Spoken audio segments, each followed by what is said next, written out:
Melihat dari berbagai upaya yang telah dilakukan oleh pemerintah, namun memang kita melihat angka apa ya permohonan dispensasi nikah sampai saat ini masih tinggi, Pak. Ya, apa yang disampaikan Dokter Yana tadi termasuk juga dari DP3 P2KP Pohuwato dan Pak Muhtarudin ya dari PA saya kira menarik ya, tinggal bagaimana kita memahaminya secara lebih mendalam. Kalau di Gorontalo itu kan kalau misalnya kalau kita lihat sebagian dari yang bermohon untuk dispensasi itu kan kalau istilah Gorontalo itu ilompoda. Lomboda itu hamil hamil di luar nikah, hamil ya, tapi di kasus ini adalah hamil di luar nikah. Nah, Hmm.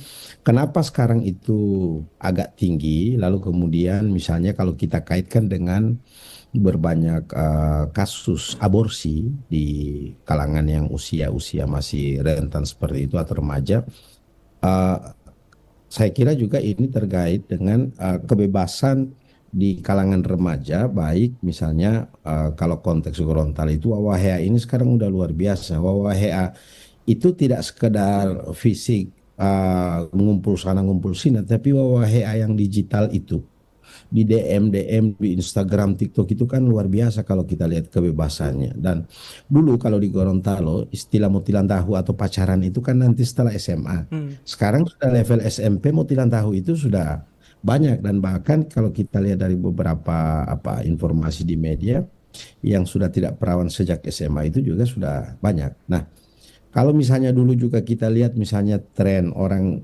perempuan Gorontalo kalau harus keluar rumah itu kan harus hibele uta, pakai-pakai bele uta segala macam. Kalau sekarang kan dengan maraknya pergaulan bebas dan segala macam, orang itu keluar ke rumah tanpa Iya. izin orang tua, lalu kemudian dia bergaul bebas, Hmm. lalu kemudian mungkin karena terpapar di media sosial, dan mungkin juga karena faktor orang tua sekarang kan lebih banyak interaksi orang tua dan anak itu kan cuman melalui grup-grup WA.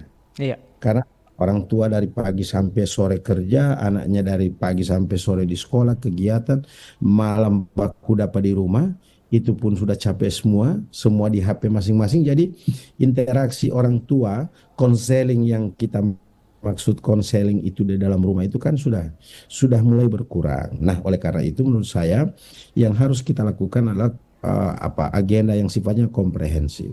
Misalnya dari level pemerintah daerah misalnya tentu kita butuh program pencegahan berbasis komunitas, lalu pendampingan remaja yang rentan. Nah, di sekolah itu perlu di BK ya, dulu BK kalau nggak salah, sekarang nggak tahu apa, itu kan tahu ya mana remaja-remaja yang berpotensi misalnya itu agak lain ya perilakunya, sehingga itu berpotensi misalnya menikah di usia dini itu Hmm. bisa dilihat.